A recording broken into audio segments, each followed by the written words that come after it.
So yeah, we just did a quick icebreaker. Shamar is going to go over like kind of a general program overview. He and Peg will do that and share some of the history of the program.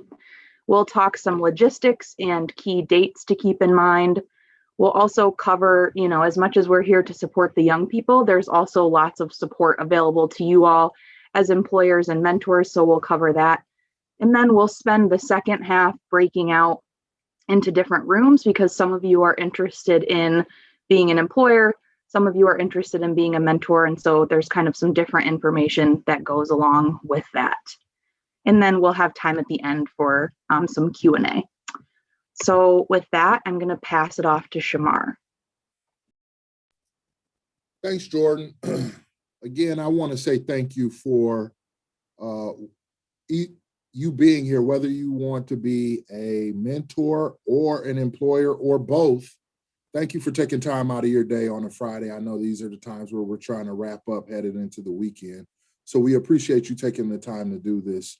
A little bit of history about the program. Started back in 2016 when my organization, Michigan Works Southeast in Washtenaw County, piloted a program because there were some issues in the community with our young people, and we know employment is a pathway to a better life. You feel a greater sense of responsibility.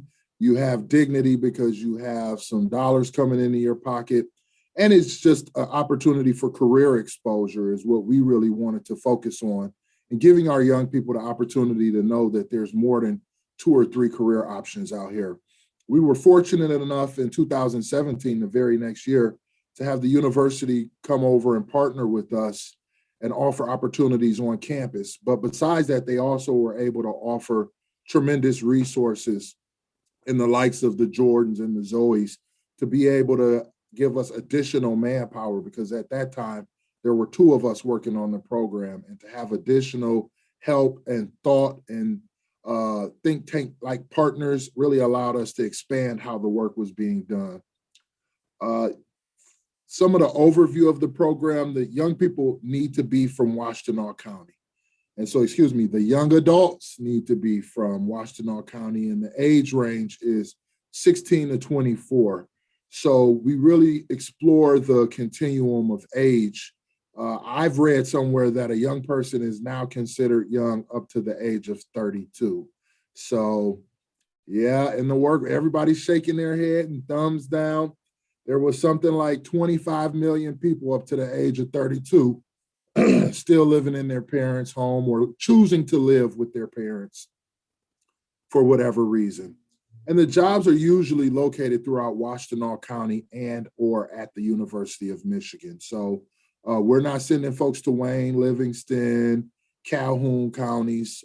I'm trying to think who, South Lenawee, Hillsdale.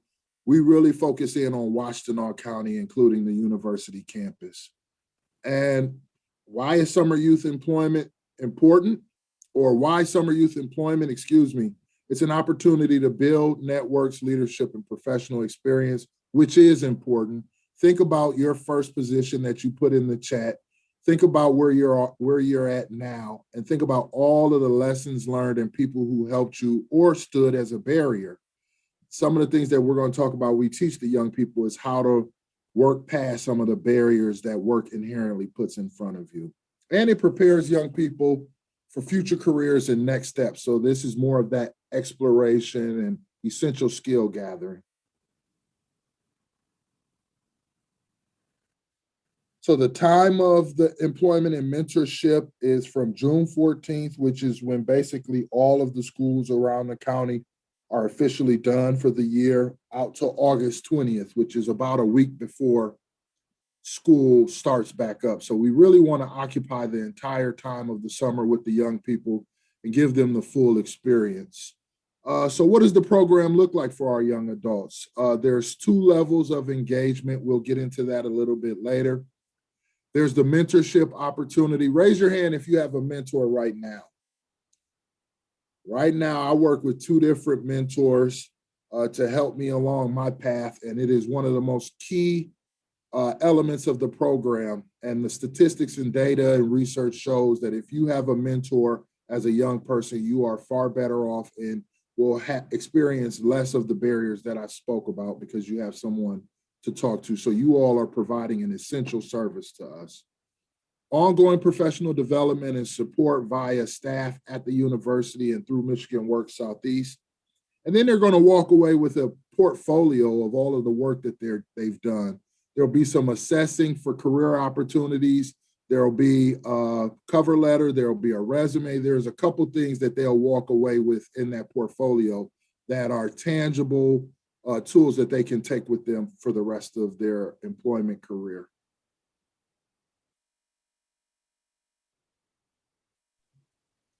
Yeah, so then we also just wanted to make sure that we know that you all know that program staff and everyone here, as well as additional staff who aren't here, are here to really support you. So we're here to help employers with the entire hiring process. We're here to help mentors navigate whenever things may arise. But basically, we have success coaches and career advisors. So success coaches are based out of U of M, and career advisors are based with Michigan Works. And success coaches are recent graduates or graduate students who basically helps provide support to you and the young adults kind of throughout the summer program. So again, like I said, if there's kind of situations that arise that you're maybe not sure how to handle, success coaches and career advisors can help answer questions. They also help provide one-on-one check-ins and just make sure that you understand kind of what you need to be doing with the program and things like that.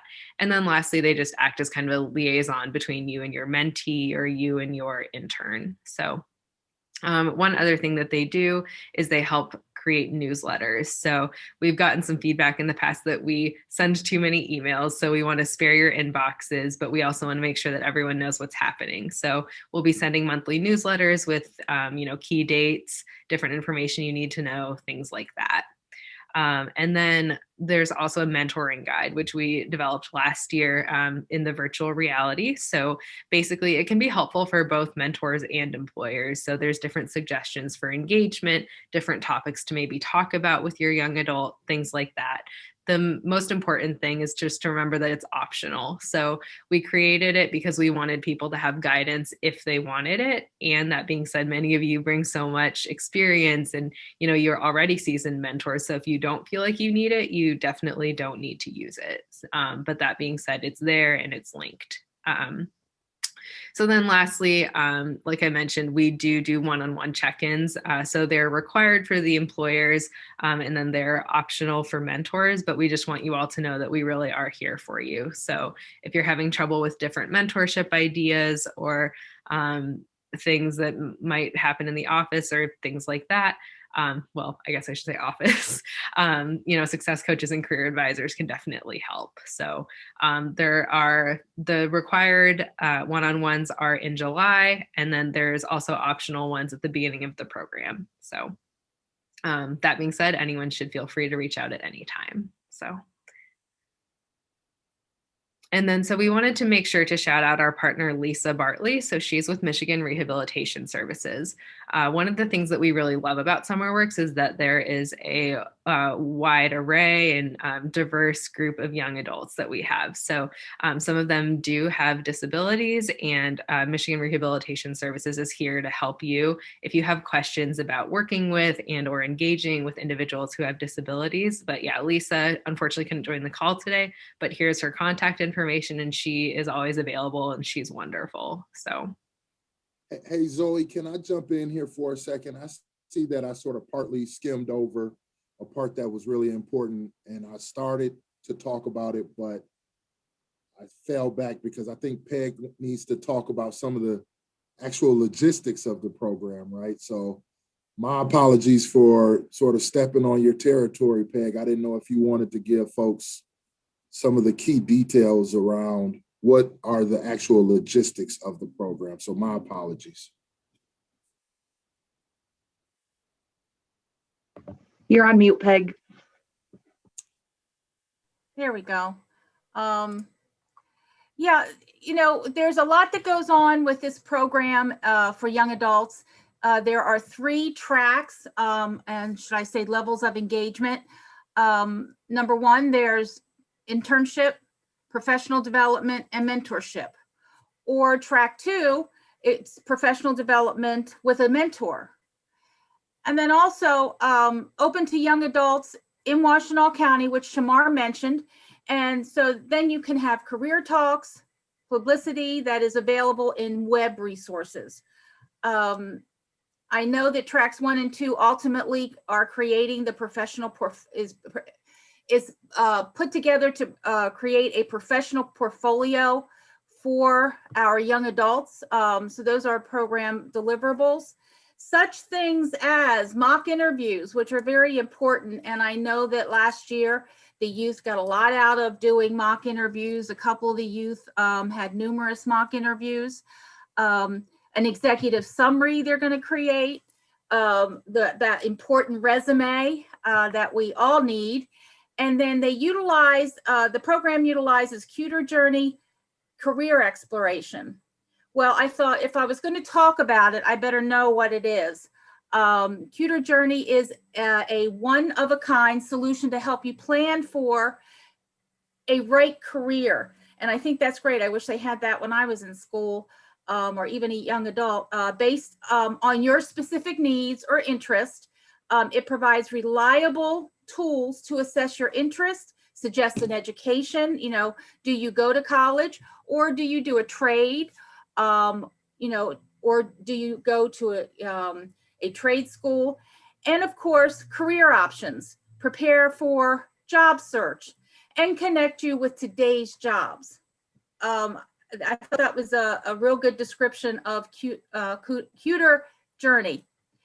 A LinkedIn profile, attend mentor meetings, and mentorship was a big success last year. The youth got so much out of that. They also do ongoing development with not just the enhancement sessions they go to, but also with their mentors. Program staff, career advisors, and success coaches will all be working with the young adults to help them develop, hopefully, a track for their future. And then we have, which is wonderful, weekly reflection meeting with their success coach and a success group. I find when you get a group of young adults together, they are more open to sharing. So those are the deliverables in this particular program. I hope that gives you a better idea of the logistics. And now I will turn it over to Jordan or Shamar. Yeah, I think Zoe is going to send us into breakout rooms. So I'm going to stop sharing really quick while she gets us set up. Perfect. Yep. Thank you. So yes, just wanted to make sure I was in the right spot. So I won't go over every single one of these. You'll get a handout with them too. So don't try to like memorize all of them, but I'll highlight some of the most important key dates. So applications are due March 12th. So there are separate forms for mentor versus employer. They shouldn't take you very long to fill out. If you have questions, you can email us. Our email is in here, and it's also on some flyers that we'll send you, but it's syesupport@umich.edu. So if you have questions as you're going through that, please reach out to us.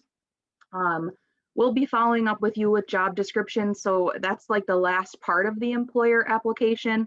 But if you're not quite ready, you don't exactly know what the position is going to look like, you can skip that and just submit the rest of your application.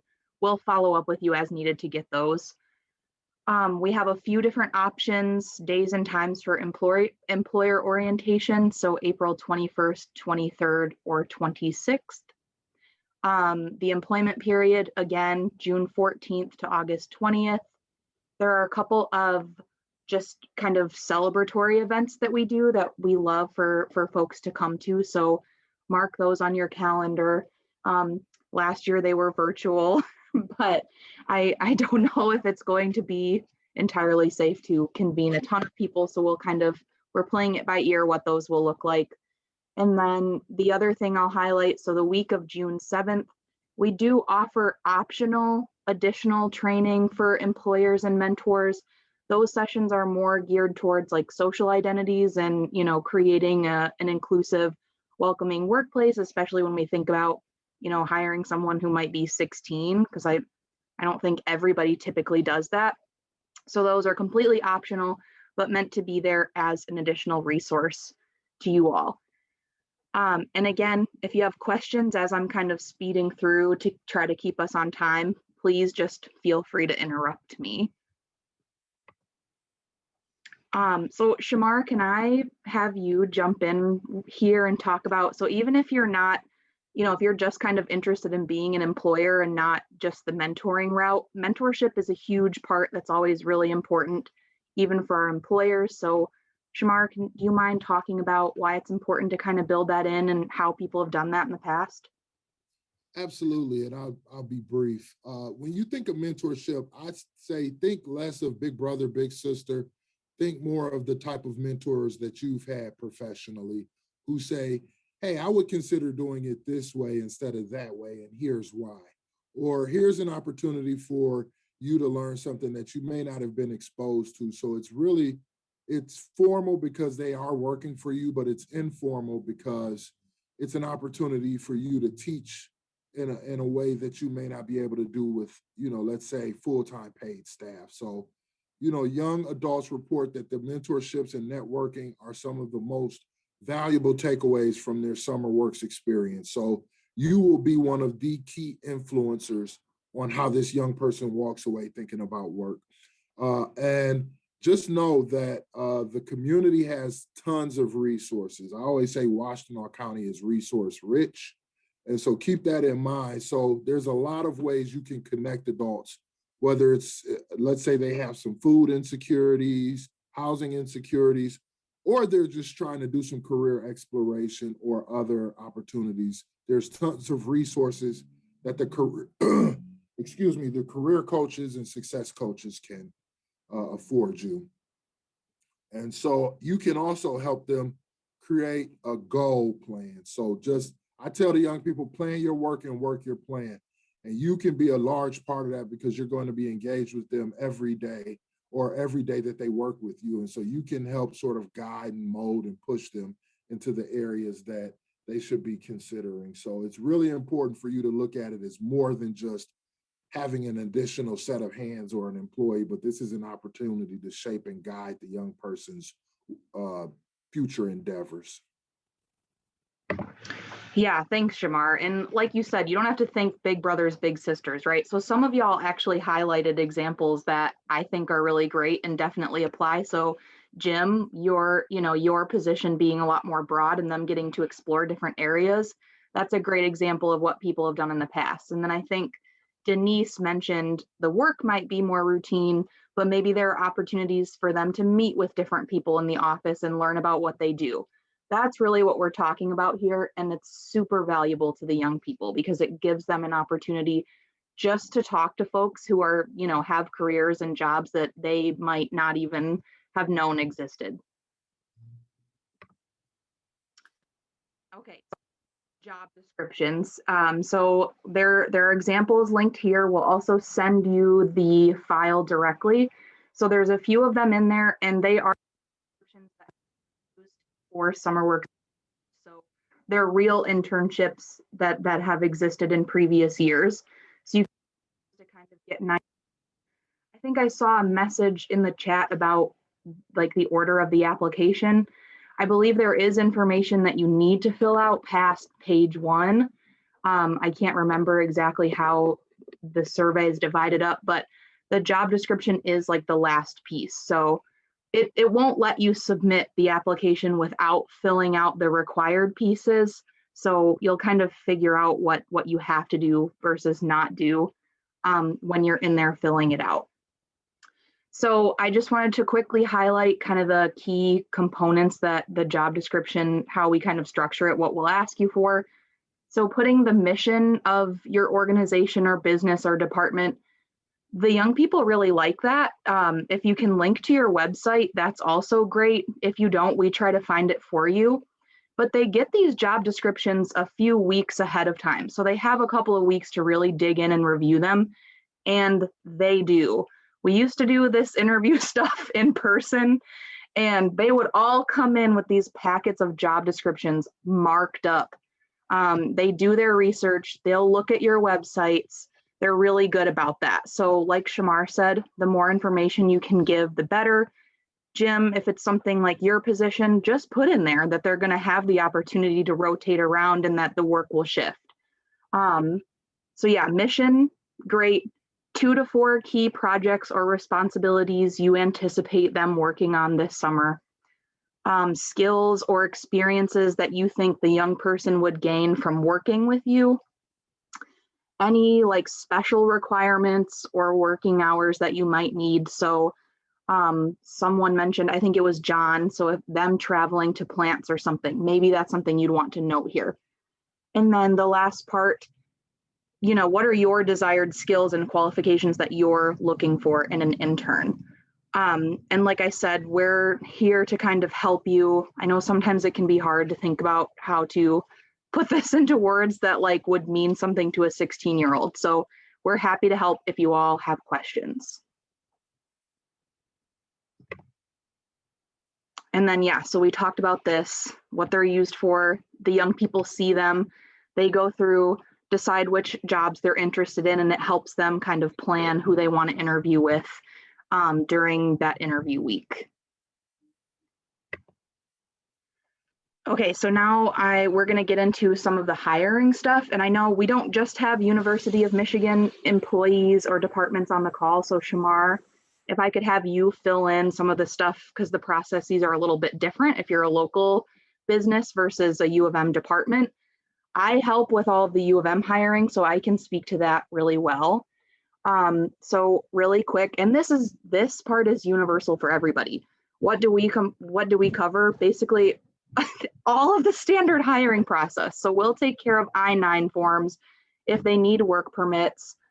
Some U of M departments, like within Michigan Medicine, will need background checks. So if stuff like that is necessary, we will handle it. But we really facilitate, regardless of where your organization is, the hiring process for you. We do the legwork of getting the paperwork from the young people, making sure they bring their identification, all of that.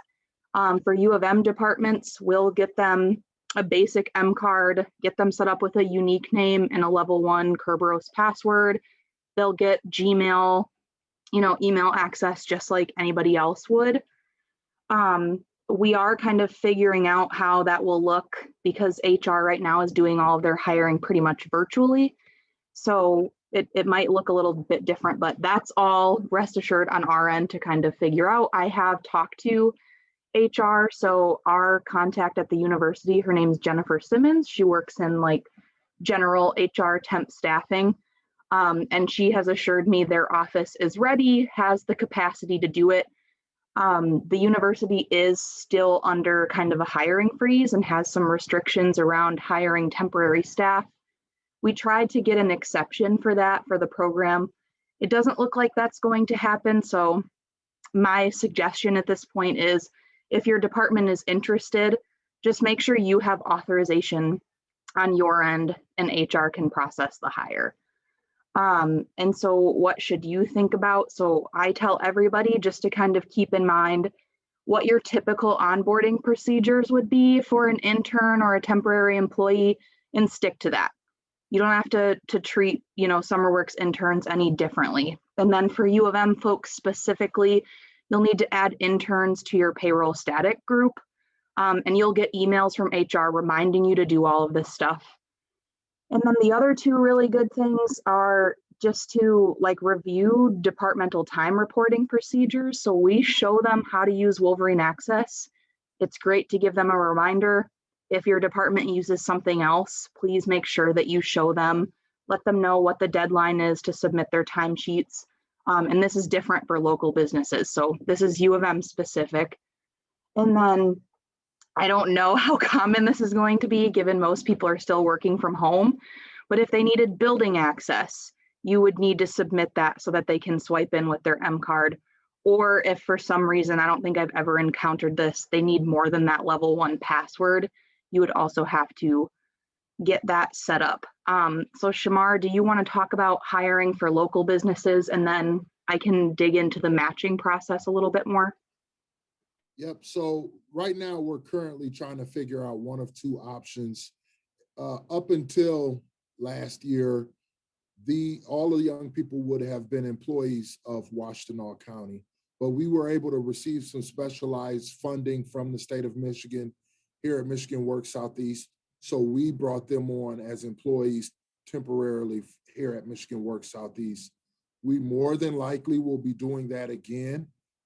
So you don't have to worry about the HR stuff. You don't have to worry about the payroll stuff.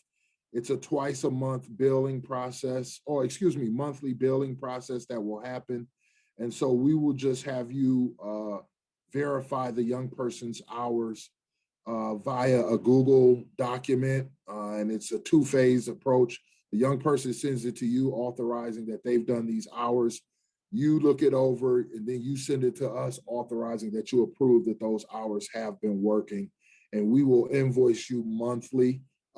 We do have some funding that we're looking into receiving again this year. And that may help with some offsetting some of the costs. We're just not sure yet. The state works at the hurry up and wait sort of speed. So once we have ideas around that, we'll be able to let you know more. But we handle all of the back end HR work for you. So you really can just focus on helping prepare this young person.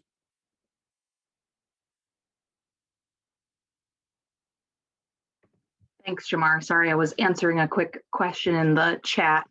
I think that, yeah, so I'll cover, I wanted to make sure there weren't any more slides in there, but really quick, the matching process and kind of how interviews will go. You all will get emails kind of updating you as the timeline goes on, but so the first step are those job descriptions. Young people will get that, review those, as I mentioned. They have a couple of weeks to do that. And then what happens is they'll tell us which employers they're interested in interviewing with. And you all will interview like at least three, usually 3 to 5 candidates that are interested in your position. So what will happen is we'll ask you to submit your availability for that week. We'll ask the young people to do the same thing. We will create an interview schedule for you and send it to you, have you review it, make sure it's good to go. It'll have your candidate's name, contact information. Last year, we tried to coordinate like Zoom or virtual interviews for people and set up all of those calendar invites. That's what Camila was alluding to. It created problems with hosting and things like that. So we tried to help. It ended up not really helping. So this year we will have you all schedule it yourselves. So if you want to just do phone, that's fine. We do mock interviews with young people. So they've also used Zoom for school for basically an entire year now. So they're really familiar and comfortable with that. So you'll just have to set that up however you would like to interview your person, but we'll send you names in a day and time slot. And they'll get the same information. It'll just kind of be on you to coordinate from there. And then for each candidate that you interview, you'll fill out a feedback form for them. So you'll give us specific comments. You'll tell us, on like a 1 to 5 scale, how like 5, yes, this person would be a great fit for this position. I'm really excited about it. Again, more information is more helpful. The young person will also do the same exact thing. They'll fill out a feedback form for each job they interview for. And then all of the program staff get together, we look at those forms, and then magic happens and we make matches based on mutual interest. So what we prioritize is obviously like if there is a perfect match, so you ranked a candidate 5, they ranked your position 5, that's a match for us. I will say, just to kind of temper expectations, the candidate that you're ranking a 5, other people probably also ranked them a 5. So like I said, that's where we'll prioritize there being that good mutual interest. So you may not get your top choice. We won't, match you with a person that you've indicated you'd be really uncomfortable with. We also run the matches by you before we make them totally official, but that is sort of kind of the bare bones of how it works.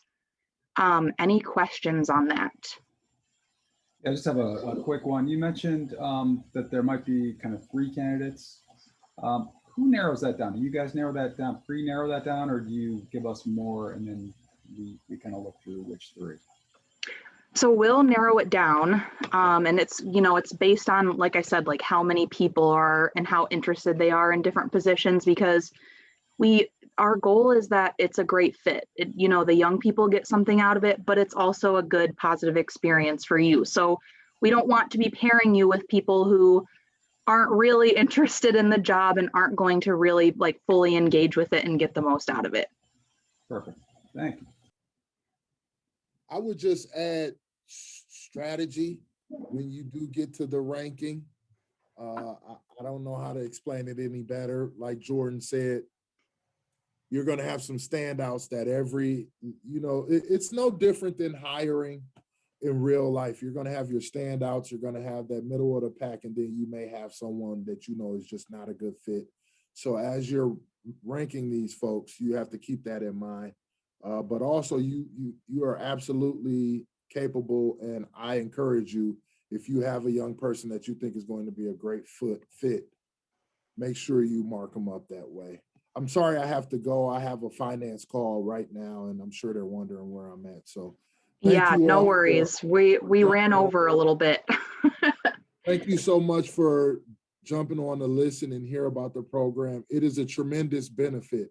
We love to believe only the young people benefit from having this opportunity, but you getting the chance to work with the young person, have that new energy, understand a different perspective. We've heard time and time again from the employers that it was a two-way benefit. So just consider this is mutually beneficial for all. And again, I can't thank you all enough for joining us. So take care of yourselves. Enjoy this beautiful weather we're about to get. Don't get a suntan out there because it's going to be scorching. 50 degrees. We're really rolling up here. So tropical. Yeah, exactly. Thanks, Shamar. Okay, so thank you to those of you who are here. We definitely are excited to give you all some more information about becoming mentors for SummerWorks. So let's talk a little bit about the logistics. So we were definitely, I think we already mentioned, but last year was the first year that we piloted the mentorship component of the program. It was super successful. We had over 80 mentors, and everyone actually, it was really great. So this summer, what it looks like, so it's the mentorship period is the same as the employment period because that's when programming is happening. So it's June 14th to August 20th. And then, so basically, we'll match you with a young adult who's aged 16 to 24 using your mentorship application. So I should note that it is also based on, shared interest, goals, and kind of the number of young adults who are in the program. So unfortunately, right now, we can't guarantee that every single person will be matched, but we're going to do our best. So we're definitely excited that everyone is here and things like that. So ultimately, we want it to be a successful match for the mentor and the mentee. So that's kind of why all of that goes into it. So if any of you have any questions about that, please just let us know. So what does mentorship look like? So basically what we have told mentors is that we would love for everyone to meet for at least 30 minutes weekly. And we say at least because some young adults they're more comfortable meeting for that 30 minutes, but some of them want to meet for longer. So it's kind of up to you to determine with your mentee what you think will be best. And so especially, with the virtual reality and things like that, ideally these meetings would take place via Zoom or Google Meet and teleconferencing. But again, some people might prefer to do phone, but so it's up to you all to kind of determine that with your mentee. And again, I just want to underline the fact that, communication with staff is really important. We're always here for you all. And, sometimes there might be sensitive situations or things that come up that you might not know how to handle. And we don't expect you all to handle those on your own. So we just want to make sure that you know that. So, if your mentee brings something to you and you're like, I don't know how to handle this, please do reach out. So, we'll go to the next one. So key dates. Peg is going to go over this, and we also have a handout for you, so don't worry about writing this all down. We'll also send the slides afterwards. But yeah, go ahead, Peg. Okay, well, like Zoe said, you don't have to write all this down. You will be getting this sent to you. But March 12th, the mentor applications are due. I will say it's not necessarily a hard date, but I really think that you can get all your applications in by the 12th. May 10th, the program staff match mentors and mentees, depending on interest and, what the mentees would like to do and how the mentors, their occupations. May 18th, 19th, or 20th, there is a mentor orientation. That's where we go over the mentor manual, if I remember right, Zoe. All the things in the manual to help you with your mentoring. And then weeks of May 24th, June 1st. In that time period, reach out to the mentee, maybe come up with a schedule. It's up to you and the mentee on what your mentorship looks like. Everybody's different. Everybody wants something different. So it's an opportunity for you to talk to your mentee and, come up with a plan on what that's going to look like. And then the week of June 7th, Professional Development Day. It's optional. And that's an opportunity for your mentee to really find out about maybe where you work, if you're working, what you did in the past, more about your background, and let them see what options are out there. June 14th through the 20th, mentorship period. Zoe, remind me on the mentorship period. Yeah, so that's just when mentorship you should plan to meet for during that time. Yeah, for those 30 minutes per week. So. I just didn't know if there was something else. And then July 21st, mid-program community event. This is a chance for everybody to get together and talk about and celebrate the program and how they're doing and how they're working with the mentors and how they're working if they have an internship. It's a chance to share and a chance to celebrate. And then on August 19th, end of program celebration, which is a lot of fun. And last year, it was nice to hear from all of the participants and how much they've learned and how much they enjoy the program. And as always, they also have recommendations. Yeah, and I also just wanted to clarify the professional development during the week of June 7th. So that will be optional for mentors and employers to kind of think more about social identities, working with mentees who may have different social identities from them, and just kind of dive deeper into how can you make sure that you build a successful mentoring relationship. And I'll pass it back to Peg. Okay. Importance of mentors. I think all of you in this chat room, I think you realize how important being a mentor is. I don't think I have everybody that I can see, but how many of you have been a mentor? Yeah. And how many of you have been a mentee and had that opportunity? If you have, you know the benefits of being a mentor. As someone who has had a mentor, you learn so much from somebody's experience. That they learn, you also learn, how to do an interview, maybe some recommendations, maybe you practice with them, maybe you take a look at their resume and give them more recommendations. It gives a youth a place to talk to someone and learn so much. I think that the benefits certainly outweigh any time that you're losing with your job or, you know, anything else you're doing. It really is a benefit to the mentee. And you also have an opportunity to help direct them for the future. You know, make sure, you know, help them take a right road instead of the wrong road. So I think it's a wonderful program. There are so many benefits to being a mentor. Yeah, definitely. And we're also just really lucky within our county and kind of beyond Washtenaw County. There's just so many amazing professionals like yourselves who have so much knowledge to offer the young adults in the program. So again, I know we were already kind of talked about this in the big room, but I just wanted to emphasize. So program staff, we're really here for you all. So it's, you know, me and Jordan, and then Shamar and Peg and Dallas, Vincent, Alexis, everybody. You know, so it's program staff, success coaches, career advisors. We really want to make sure that everyone has a good experience. So if there's anything that you ever need throughout the program, like, please reach out. So and then I just want to highlight what Peg was saying about orientation. So again, it's kind of an opportunity to dive deeper into, you know, what is the importance of mentors, you know, what's the benefit to mentors and mentees, things like that.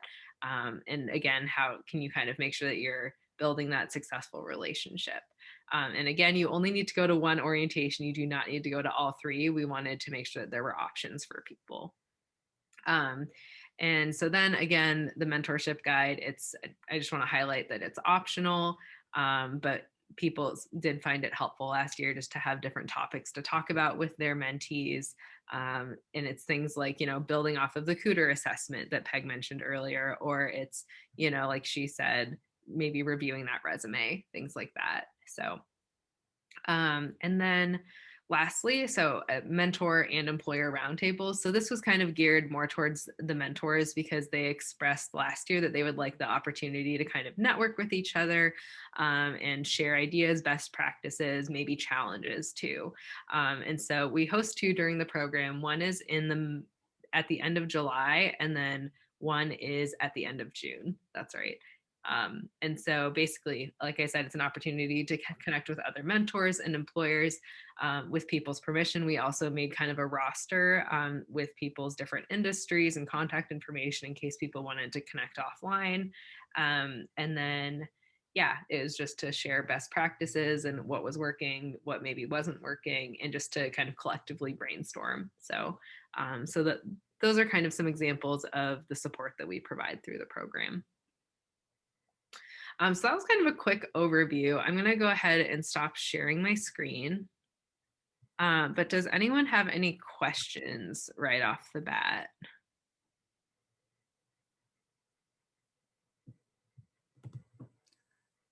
Really? No worries if not. We're here. But we also I have a quick question actually. Go for it, Vincent. So I guess, how big of a program are we hoping to have? How many students? Things of that nature. That's a great question. So, you know, things have obviously been a little bit wonky with COVID and things like that. So last year, I think we had 42 complete the program in the virtual capacity. So we're aiming for more than that. We'd love to have, you know, 100 in the program if possible. But, you know, it's kind of a moving target with COVID. So yeah, we're definitely hoping to have a mentor for everyone. And then obviously employment is a little bit up in the air right now. So that's why we created the two different tracks that Peg mentioned earlier. One is, you know, the young adult has an internship / is employed, and they do the professional development webinars, and then they also do their mentorship meetings. Whereas track 2, they complete professional development, they meet with their mentor, but they don't have an internship. So. Gotcha. Great question.